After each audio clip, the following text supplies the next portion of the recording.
उसकी बोटियां बोटियां निकाल ली, उसकी आंखें ऐसे नोच नोच के उसके साथ इतना जुल्म किया, इतना इतना तो कोई दुश्मन के साथ भी नहीं करता। उनका गला ऐसे कटा हुआ था जैसे कोई बकरा, जैसे कोई जानवर ज़िबा किया जाता है, नरकट तक अंदर से नजर आ रहा था, ऐसे गोश्त नहीं था। उनके कंधों पे, उनकी पूरी बॉडी पे निशान, कोई जगह ऐसी नहीं थी जिसपे निशान ना हो। उसके माथे पे ऐसे इतने नील थे, उसकी आंखों पे सुराख, उसके मुंह पे ऐसे झरीटे। पता नहीं क्यों क्यों उन्होंने इतना तशद्दुद किया, इतना जुल्म की इंतहा की हमारी बहन के साथ। ऐसे मैं कुछ नहीं बताती थी, बस उसका चेहरा मुरझाया हुआ होता था। पूछते थे हम तुझे क्या है, कहती थी मेरा दिल नहीं लगता, दिल नहीं लगता। हम भी कहते थे शादी हुई है, नहीं क्या पता इसलिए दिल ना लगता हो। बात बात पे ताने देते हैं, जहेज के ये नहीं दिया वो नहीं दिया, एक एक चीज का उससे ताना देते थे। हमें क्या पता था उनके दिमाग में उनकी प्लानिंग चल रही है। अस्सलाम वालेकुम नाजरीन, मैं आपका मेजबान उस्मान और आप देख रहे हैं मेरा पंजाब। नाजरीन, मुल्तान में एक बड़ा दिलखराश वाकया पेश आता है। जहेज ना देने पर 23 साल आसिया को बेदर्दी के साथ गला काट के कत्ल कर दिया जाता है। मेरे साथ इस वक्त आसिया की दो बड़ी बहनें मौजूद हैं और इस वक्त मैं आसिया के घर में मौजूद हूँ। इनके वालिद साहब का भी इंटरव्यू किया, उनका मौक़िफ़ भी आप लोगों ने जाना। इनकी बहनों से बात करते हैं और जानते हैं कि आसिया के साथ जो जुल्म किया जा रहा था, क्या आसिया ने इनको बताया या नहीं बताया, क्योंकि बहनें जो होती हैं वो अपनी दिल की बातें अपनी बहनों से शेयर करती हैं। और इनसे जानते हैं कि आखिर इनके पास क्या अपडेट्स हैं, क्या इनको पहले से पता था कि आसिया के साथ जुल्म किया जा रहा है, आसिया पे उसका शोहर उसका देवर तशद्दुद करता है। तमाम तर बातें इन्हीं की जुबानी जानते हैं। अस्सलाम वालेकुम जी। वालेकुम सलाम। अच्छा बहन, मुझे बताइएगा कि आपकी छोटी बहन आसिया, जिसकी शादी रफीक के साथ होती है, जिसका देवर अतीक जो कि एक घर में रहते हैं, और शादी के 2 हफ्ते के बाद तशद्दुद शुरू कर दिया जाता है, क्या वजह बनी जो कि हमें आपके वालिदैन ने बताया कि जहेज ना दिया गया, जिसकी वजह से तशद्दुद का मामला शुरू हुआ? कभी आपकी बहन ने आपको बताया कि मेरे साथ तशद्दुद किया जा रहा है, मुझे खाना नहीं दिया जा रहा, मुझे दवाइयाँ नहीं लेके दी जा रही? क्या कहेंगे? हमारी बहन हमें कुछ नहीं बताती थी, क्या पता इसलिए ना बताती हो, घर वाले परेशान ना हो। माँ है इतनी बीमार रहती है, बाप है इतनी मुश्किलों से जैसे उसकी शादी की है, इसलिए ना बताती हो, ना परेशान हो। हमें कुछ नहीं बताती थी, बस उसका चेहरा मुरझाया हुआ होता था बहुत ज्यादा। यही कहती थी, पूछते थे हम तुझे क्या है, कहती थी मेरा दिल नहीं लगता, दिल नहीं लगता। हम भी कहते थे शादी हुई है, नहीं क्या पता इसलिए दिल ना लगता हो, लग जाएगा आहिस्ता आहिस्ता। हमें क्या पता था कि मेरी बहन के साथ इतना तशद्दुद हो रहा है, इतना उसके साथ जुल्म करते हैं, बात बात पे ताने देते हैं, जहेज के ये नहीं दिया वो नहीं दिया, एक एक चीज का उससे ताना देते थे।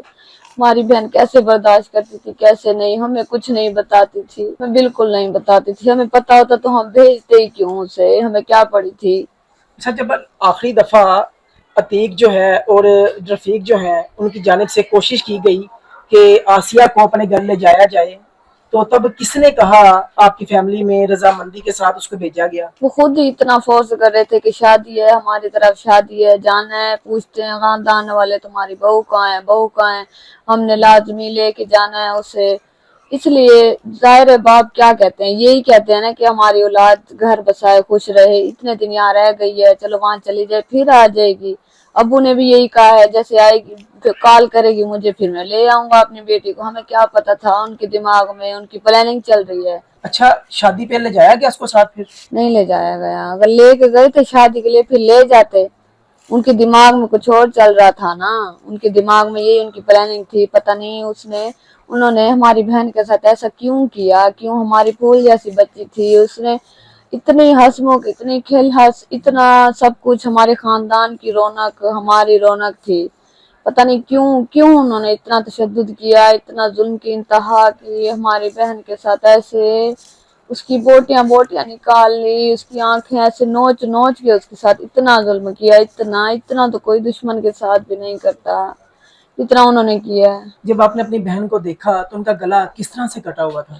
उनका गला ऐसे कटा हुआ था जैसे कोई बकरा, जैसे कोई जानवर ज़िबा किया जाता है, नरकट तक अंदर से नजर आ रहा था, ऐसे गोश्त नहीं था, नहीं था, हम नहीं देख सकते थे। इतने सुराख थे, मुंह पे सुराख थे, आंखों में सुराख, इतना ज्यादा, इतना बहुत ज्यादा। उनके कंधों पे, उनकी पूरी बॉडी पे निशान, कोई जगह ऐसी नहीं थी जिसपे निशान ना हो। उसकी नसें ऐसे लगता है जैसे बोटी इसमें से निकाल ली गई है, इतनी बड़ी बड़ी اس کو اتنے ظلم و ستم ہوئے، پتہ نہیں ہماری بہن نے کیسے برداشت کیے ہیں، کیسے کیے۔ اس کے علاوہ جسم کے کن کن حصوں پہ تشدد کیا گیا تھا؟ پورے جسم پہ، اس کے بال کاٹے ہوئے تھے یا جلے ہوئے تھے، جو بھی تھا، اس کے سر میں سے خون تھا۔ یہ غسل والی بتا رہی تھی ہمیں اتنا خون بہا ہے، اتنا خون بہا ہے سر سے، سر اس کا پھاڑا جیسے کوئی کسی چیز سے، اس کے ماتھے پہ ایسے اتنے نیل تھے، اس کی آنکھوں پہ سوراخ، اس کے منہ پہ ایسے جھریٹیں، بہت زیادہ، اس کی ہونٹ، اس کی سائڈیں ایسے بالکل پھٹی ہوئی تھی جیسے اس کا منہ کس کے ہو، بندھا ہوا ہو۔ اتنا تشدد کیا انہوں نے، اتنا، بہت زیادہ، بہت تشدد زیادہ۔ سے پہلے اس کو باندھا گیا تاکہ وہ بول نہ سکے، اس کی چیخوں پکار محلے کے لوگ سن نہ سکیں؟ جی ہاں، جی ہاں، جی ہاں جی، اس کی سائڈیں یہ جو تھی بالکل یہ پھٹی ہوئی تھی، پھٹی ہوئی تھی، اس دیکھا نہیں جا رہا تھا ہمیں، بس قیامت والا دن تھا وہ ہمارے لیے، ہمیں بھولا ہی نہیں جا رہا جیسے وہ تھی ہماری بہن۔ انہوں نے ایسا کیوں کیا، کیوں ہمیں انصاف چاہیے، بس ایسا ہماری بہن کے ساتھ کیوں ہوا ہے، جب کیوں؟ گھر میں آپ کی بہن کو لے کے آیا گیا، جب لوگوں کو پتا چلا کہ آپ کی بہن کو قتل کر دیا گیا، اس وقت گھر میں کیا عالم تھا؟ کیا عالم ہو سکتا ہے اس ٹائم کا، کیا عالم ہو سکتا ہے، ماتم تھا ہمارے گھر، بہت بہت، سب کی حالتیں اتنی خراب تھی، ہمیں تو یقین ہی نہیں آ رہا تھا کہ ہماری بہن کے ساتھ ایسا ہوا ہے۔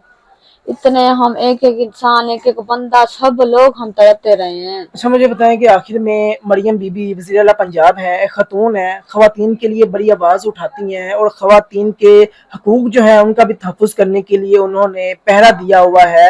آپ کی بہن کے ساتھ ظلم ہوا ہے، اس کا بے دردی کے ساتھ قتل کیا گیا ہے، آپ مریم نواز صاحبہ سے، آئی جی پنجاب جو ہے، ان سے کیا ریکویسٹ کرنا چاہیں گی؟ ہم یہ ریکویسٹ کرنا چاہیں گے، بس ہمیں انصاف چاہیے، ہمیں انصاف چاہیے، ہمیں انصاف چاہیے، ان درندوں کو، ان لوگوں کو ہمیں پھانسی کے پھندے عبرت کا نشان بننا چاہیے، بس ہماری یہی اپیل ہے، مریم نواز سے، سب سے ہماری یہی اپیل ہے۔ ناظرین، یہ آسیہ کی بڑی بہنیں ہیں، آپ نے ان کی تمام تر باتیں سنی ہیں کہ انہیں انصاف چاہیے۔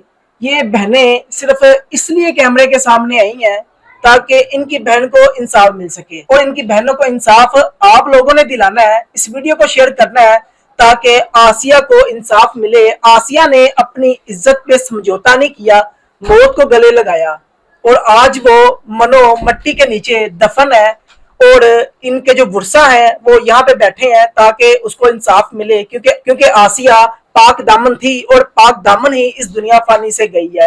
آپ آسیہ کے لیے اپنی کیا رائے رکھتے ہیں؟ دعا ہے کہ اللہ آسیہ کو جنت الفردوس میں جگہ دے، بے قصور تھی، معصوم تھی، عزت کا سودا نہیں کیا، موت کو گلے لگایا۔ آسیہ کے لیے اپنی رائے کا اظہار ضرور کیجیے گا، اور اس ویڈیو کو شیئر کرنا ہے تاکہ آسیہ کو انصاف مل سکے۔ اسی کے ساتھ اپنے میزبان کو اجازت دیجیے، دیکھتے رہیے میرا پنجاب، تب تک کے لیے اللہ نگہبان۔